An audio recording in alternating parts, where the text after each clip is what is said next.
Tuhan memang telah tetapkan demikian. Untuk itulah Tuhan Yesus sudah mati, sudah bangkit, sudah naik, dan curahkan Roh Kudus-Nya kepada kita.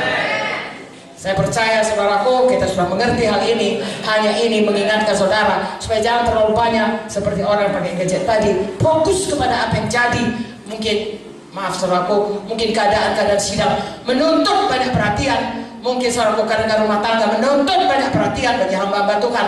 Mungkin saudara, pekerjaan saudara, masa depan saudara, sekolah saudara, keluarga banyak menuntut sehingga kita seperti orang lihat gadget yang dekat saja, ketabrak sana, ketabrak sini. Saudaraku, hari ini tatap ke depan, ada rencana Tuhan hidup saudara.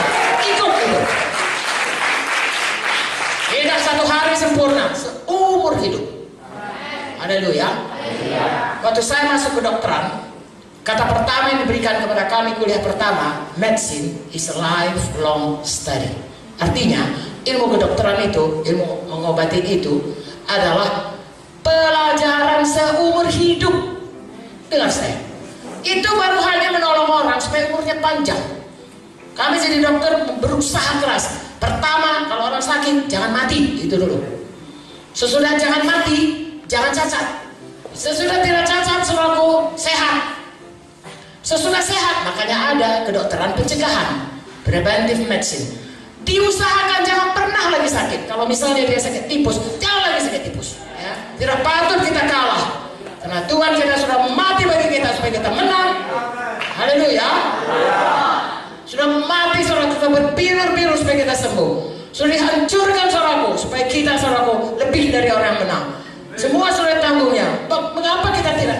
Saya tidak suka kalau orang menganggap Tuhan itu impoten, dia nggak bisa bikin apa-apa. Tuhan itu dahsyat kuasanya.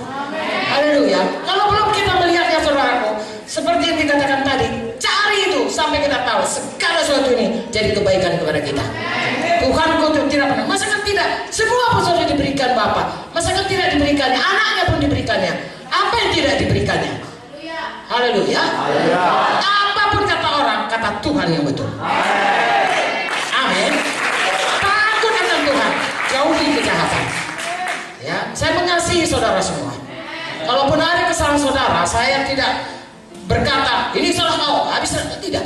Saya hanya berkata, sayang, tolong tinggalkan itu. Mari senangkan Tuhan. Hidup ini, saudaraku, sebentar saja. Saya rasa masih kira-kira berapa waktu yang lalu saya tamat SMA, jadi garis centil, saudaraku, masuk ke kedokteran umur 17 tahun. Saya masih ingat itu, saudaraku, masuk di situ, pelonjo, gembira-gembira, saudaraku, dengan teman. Lulus S1, pesta lagi, lulus S2, pesta lagi, lulus sampai jadi dokter. Lalu dia, ngeri kali lupa jadi dokter ini. Ya, datang orang gemetar, ada orang kejar, kita pikir kita udah sendiri. Tadinya kalau rumah sakit ada dokter, ada ini, ada bisa ini, sudah dia sendiri, kita mau kopain ini. Nah, itu pun dihadapi. Semua bisa dihadapi. Sudah jadi hamba Tuhan juga begitu, saudaraku. Ya, saya pikir kalau jadi hamba Tuhan semua malaikat-malaikat. Namanya pendeta, namanya anak Tuhan itu malaikat semua. Semua baik-baik. Rupanya malaikat yang patah sayapnya. Tapi Tuhan suruh kita saling mengasihi. Semua jadi kebaikan. Amin. Haleluya. Saya selalu berkata kepada anak-anak saya, semua anak Tuhan baik. Semua gereja baik. Maka semua mau jadi hamba Tuhan. Haleluya. Mari kita juga semuanya menarik hati kita. Jangan mau, saudaraku, mundur daripada panggilan Tuhan. Tuhan sampai kepada kita dipermuliakan. Amin. Roma 5 ayat 17 mengenai kuasa tadi. Ya, kemudian kita akan masuk kepada apa yang harus kita kerjakan untuk KKR ini. Roma 5 ayat 17, saudara ingatlah ini. Ya.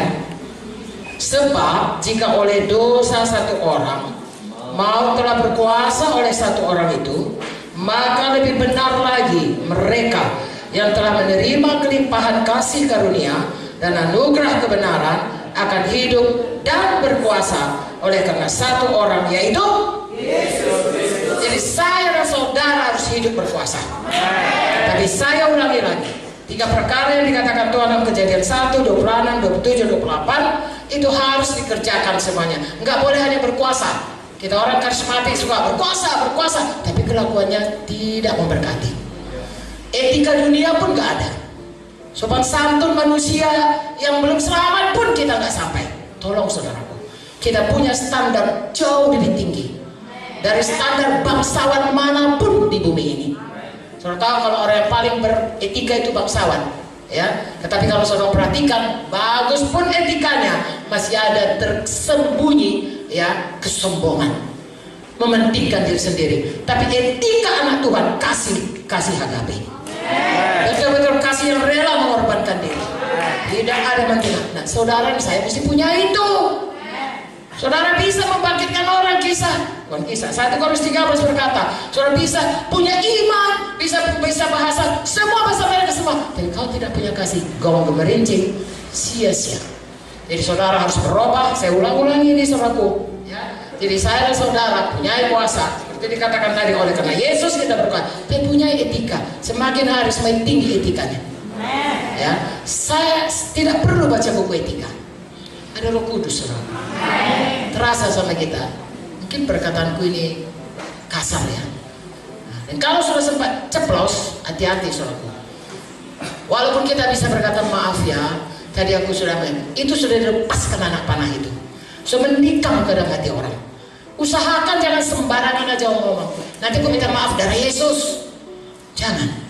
Sekali dilepaskan itu, saudaraku, sulit untuk menghapusnya. Walaupun kita katakan maafkan aku.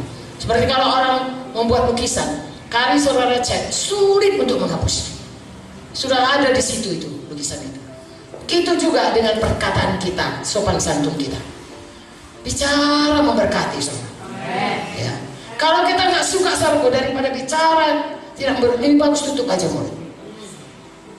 Amin. Lalu setidaknya, saudaraku, orang tidak dilukai. Tapi perkataan kita sekarang ini, kita berkata-kata bukan hanya dengan mulut, bisa dengan gadget, SMS kita, WA kita, tweet kita, segala macam. Ya, perkataan-perkataan yang saling menyerang, memfitnah, membohong, kasar, kejam. Jangan kejam.